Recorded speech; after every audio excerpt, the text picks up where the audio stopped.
நான் என் கூட ஒர்க் பண்ண டேரக்டர்ஸ் கூட கொஞ்சம் என்னப்பா இவர் நாங்கள் இவ்வளோ நல்ல படம் கொடுத்துருக்குறோம், இவ்வளோ இதாக பண்ண எங்களை பற்றிலாம் எதுவும் பேசுவாங்க, ஆனால் சுந்தர் சாரை பற்றி தான் பயங்கரமாக பேசுவார் அப்படின்னு சொன்னோம்.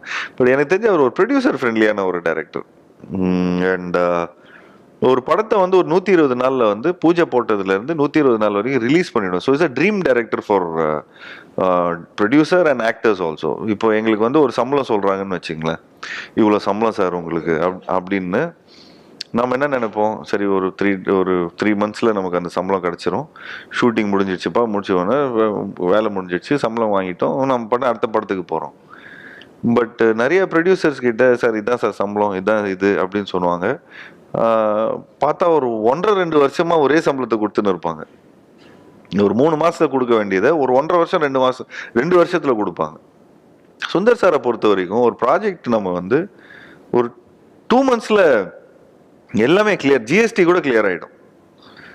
ஸோ அந்த லெவலுக்கு வந்து ஒரு கிளியர் ப்ரொஃபஷனல் பர்சன். அது யாரும் இவ்வளோ ஆழமாக சொல்லியிருப்பாங்கன்னு தெரியல. நான் ஒரு ப்ரொடக்ஷன் பேக்ட்ராப்லேருந்து வந்ததுனால நான் சொல்கிறேன், நிறைய படங்கள் பண்ணதுனால சொல்கிறேன்.